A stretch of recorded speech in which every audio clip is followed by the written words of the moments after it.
పంచండి, మీరు చెబితే నమ్మరు. కానీ ఆ ఒక్క కుటుంబం బాప్టిజం తీసుకొని ఆ ఒక్క కుటుంబం ద్వారా సుమారుగా 30 కుటుంబాలు మందిరానికి నడిపించబడ్డాయి. చప్పట్లు కొట్టండి. ఎన్ని కుటుంబాలు నడిపించబడ్డాయి? ఒక్క కుటుంబం. ఈ పాస్టర్ గారు వెళ్ళి ఆ 30 కుటుంబాలకి వాక్యం చెప్పలేదు. ఈ పాస్టర్ గారు వెళ్ళి ఆ 30 కుటుంబాల కోసం ప్రార్థన చేయలేదు. ఈ పాస్టర్ గారు ఆ 30 కుటుంబాల కోసం ప్రార్థన చేయలేదు. ఆ 30 కుటుంబాల కోసం పాట పాడలేదు. ఆ 30 కుటుంబాల కోసం ప్రసంగం చేయలేదు.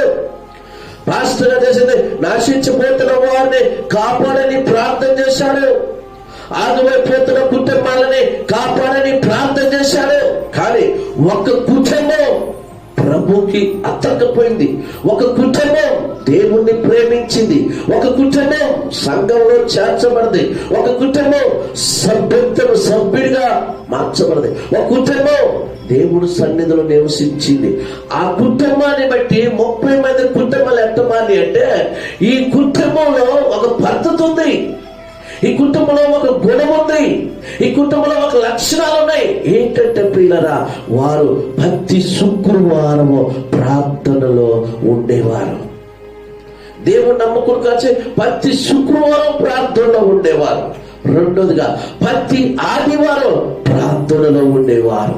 ప్రతి 6 ప్రేయర్లో ప్రార్థనలో ఉండేవారు. అయో ప్రాంతాలలో, అయో గ్రామాలలో, అయో సంఘ కుటుంబంలో ఈ యొక్క కుటుంబ కూడికలు పెడుతుంటే ఈ కుటుంబం అంతా పాల్గొనేది ప్రియులారా. ఈ కుటుంబం అంతా పాల్గొనేది ప్రియులారా. వారు ఏ విషయంలో కానీ వారి విషయాలలో వెనకబడేది, కానీ దేవుడి విషయంలో ముందుండేది. వారి కుటుంబ విషయంలో వెనకుండేది, దేవుడు పరిచయ విషయంలో ముందుండేవారు ప్రియులారా. ఒకసారి తీసుకొస్తా, వాళ్ళని కూడా మన కాడికి తీసుకొచ్చి మీకు సాక్షి వినిపిస్తా ప్రియులారా. నిజంగా ప్రియులారా, ఆ కుటుంబం యొక్క మాట తీరి, ఆ కుటుంబం యొక్క బిహేవియర్, ఆ కుటుంబం యొక్క విధానాన్ని బట్టి 30 మంది కుటుంబాలు ఆ కుటుంబం ద్వారా నడిపించబడ్డాయి. హల్లెలూయా. ఎందుకు ఈ విషయం చెప్తారంటే, ఇక్కడ రక్షణలోకి వచ్చిన కుటుంబం, సంఘంలోకి వచ్చిన కుటుంబం, మందిరంలోకి వచ్చిన కుటుంబం, దేవుడిని ఆరాధిస్తున్న కుటుంబం ఎవరు చూస్తారంటే సమాజం చూసింది. గుర్తుపెట్టుకోండి. హల్లెలూయా. సమాజం చూసింది, సొసైటీ చూస్తారు, బంధువులు చూస్తారు, స్నేహితులు చూస్తారు, ఇరుగు పొరుగు వారందరూ మనల్ని చూస్తారు. వీళ్ళు దేవుణ్ణి నమ్ముకున్న వాళ్ళు కదా, వీళ్ళు చర్చికి వెళ్ళే వాళ్ళు కదా, వీళ్ళు హల్లెలూయా ప్రార్థనకి వెళ్ళేవారు కదా, అలా రకరకాలుగా వాళ్ళకి తెలిసి తెలియని భాషలో వాళ్ళు అనుకుంటారు ప్రియులరా. వారందరూ మన మీదే కనుదృష్టి ఉంటుంది ప్రియులు. కానీ ప్రియులరా, ఆ కుటుంబం ఒక్కరికి కూడా అవకాశం ఎవరా, ఒకరితో మాట అనిపించుకోలేదు, ఒకరితో మాట పడలేదు. చప్పట్లు కొడదామా ప్రియులరా? నిజంగా ప్రియులరా, ఆ కుటుంబానికి ఏమి లేదంత నీలమైపోయారు. ఒక్కసారి ఆలోచన.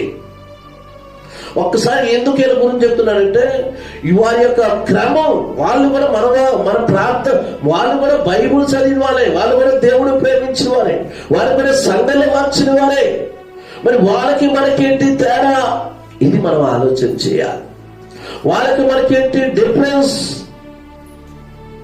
ఒకసారి మనం ఆలోచన చేయండి. ప్రార్థనకు వస్తున్న మనల్ని దేవుడు మన చుట్టుపక్కల వాళ్ళు ఎలా చూస్తారు? ఒకసారి వీళ్ళు, ఈ కుటుంబం ప్రార్థన పైన అని కూడా ఒక క్రమం ఉండేది, ఒక పద్ధతి ఉండేది, ఒక క్రమశిక్షణ ఉండేది ప్రియులరా. ఎందుకు ఈ కుటుంబం గురించి చెప్తున్నానంటే, మనం 2004లో ఎలా ఉన్నామో, ఎలా బతికినమో, ఎలా జీవించడో కాదు, కానీ ఎగరొచ్చైనా మనం ఒక పద్ధతిగా ఉండాలని దేవుడు మనకి నేర్పుతున్నాడు. మనం ఒక క్రమంగా ఉండాలి ప్రియులరా. మనకి మేలు మంచి జరిగిన మనం సంతోషపడతాం, మేలు జరిగినా మనమే సంతోషపడతాం. అంటే మేలు జరిగినా మనమే సంతోషపడతాం, సంతోషం వచ్చినా మనమే సంతోషపడతాం. ఇంకెవరైనా సంతోషపడతారా? మరి అలాగే మన దేవుడు మన ద్వారా ఆయన కూడా సంతోషపడాలి, మన ద్వారా ఆయన కూడా మహిమపరచబడాలి ప్రియులారా. అందుకనే ప్రియులారా బైబిల్ ఎంత బాగుందో చూడండి ప్రియులారా. ఆ 30 కుటుంబాలు కూడా ఎలా దేవుళ్ళకి వచ్చిన తెలుసు ప్రియులారా. వీళ్ళు ప్రార్థన అయిపోగలని ప్రియులారా సాయంత్రం పూట ప్రియులారా వాళ్ళు ఆదివారం ఇంటికాడ కానీ ప్రియులారా వారు ఇళ్లకి బైబిల్ని తీసుకొని పోయి ఇళ్లలో పోయి ప్రార్థన చేసి వచ్చేది. వాళ్ళకి వచ్చిరని ప్రార్థన చదువుకున్న వాళ్ళు కూడా కాదు. అమ్మా ఫలాని చోట మా పాస్టర్ గారు మంచి ప్రార్థన చేస్తారమ్మా, అమ్మ ఈ రోగాలు పోతాయి, ఇబ్బందులు పోతాయి, సమస్యలు పోతాయమ్మా, ఎందుకమ్మా తాగుతారు, ఎందుకమ్మా డబ్బులు ఖర్చు పెట్టుకుంటారు, భర్త భార్య ఇద్దరు పోయి పెళ్ళరా ఇల్లు పోయి చెప్పేదన్నమాట. ఇంటింటి పోయి చెప్పి అలా తేప కుటుంబ దేవుడి మందిరానికి నడిపించింది ప్రియుల. ఇప్పుడు ఈ పాస్టర్ గారికి సంతోషపడతాడా పడడా? దేవుడు సంతోషపడతాడా పడడా? సంఘస్థులను సంతోషపడతాడా పడరా?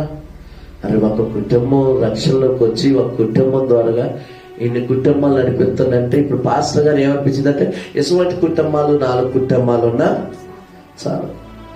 చర్చిలో 100 మంది ఉన్న సుఖమే ఉంది, 10కి 100 పిల్లలు ఉన్న సుఖమే ఉంది, మట్లు మొదలాడు. నీకు దేవుడు కోరుకునేది, దైవజనుడు కోరుకునేది ఏంటంటే నీ ద్వారాగా నా ద్వారా ఆయన మహిమపరచాలి. నీ నోటి ద్వారాగా నా నోటి ద్వారాగా దేవుణ్ణి స్తుతించాలి. మనము మన గురించి కాదు కానీ మన దేవుడి గురించి మనం చెప్పాలి. మన గురించి కాదు కానీ దేవుడి యొక్క సంఘాన్ని గురించి, దేవుడి యొక్క మందిరాన్ని గురించి, దేవుడి యొక్క వాక్యాన్ని గురించి, దేవుడి యొక్క ప్రార్థన గురించి, దేవుడి యొక్క బైబిల్ గురించి, దేవుడి యొక్క ప్రేమ గురించి, దేవుడు చేసే కార్యాల గురించి మనము సమాజంలో సొసైటీలో మనం చెప్పాలి. అది అన్నదమ్ములకే కావచ్చు, అక్క చెల్లెకే కావచ్చు, తల్లిదండ్రులకే కావచ్చు, అత్త మామకే కావచ్చు, భర్తకే కావచ్చు, భార్యకే కావచ్చు, కొడుకే కావచ్చు, బిడ్డకే కావచ్చు, నీ పొరుగింటోళ్ళు కావచ్చు, నీ పక్కింటోళ్ళు కావచ్చు. కానీ దేవుడి యొక్క కార్యాలను చెప్పాలి, దేవుడి యొక్క ప్రేమను వారికి తెలియచేయాలి. ఈరోజు మనం చేయగలుగుతున్నామా? ప్రేమైన సహోదరి సహోదర, దేవుడు ఒక రోజు అడిగితే మనం ఏం సమాధానం చెప్పగలుగుతాం? ఒక దైవజనుడిగా ప్రియులారా నేను చెప్పగలుగుతాను ప్రియులారా, నాకు అప్పగించిన పనిలో నేను పర్ఫెక్ట్గా నమ్మకంగా నేను తన సేవని సాగిపోతున్నాను ఆయన సేవలో. మనం కూడా విశ్వాసులుగా మనకు అప్పగించిన పనిలో మనం సాగిపోతున్నామా? ఒకసారి ఆలోచించండి ప్రియులారా. చెన్నై షాపులో ఒక ఆమె సీరు కొన్నది.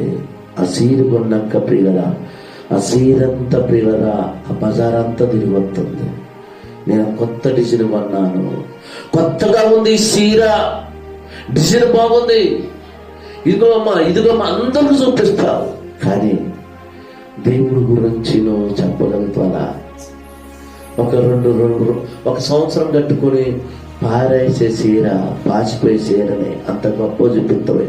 మరి నిన్ను కాపాడుతున్న దేవుడు, నిన్ను పోషిస్తున్న దేవుడు, ఆ దేవుడి గురించి ఎంతమందిని చెప్తున్నావు? రోజుకి ఎంతమందికి పరిచయం గురించి పరిచయం చేస్తున్నాం? ఎంతమందికి సంఘాన్ని గురించి మనం చెప్పగలుగుతున్నాం? ప్రియులారా, ఎప్పుడు మనం దేన్ని ఈ లోకంలో మనం దేన్ని ఆశిస్తున్నాం? ఒక్కసారి దేన్ని ఆశిస్తున్నాం? దేవుణ్ణి ఆశిస్తే దేవుడు ఆశీర్వాదాలు మనకు వస్తాయి. దేవుణ్ణి మనం ప్రేమిస్తే ఆ దేవుడు ప్రేమను మనం పొందుకుంటాం.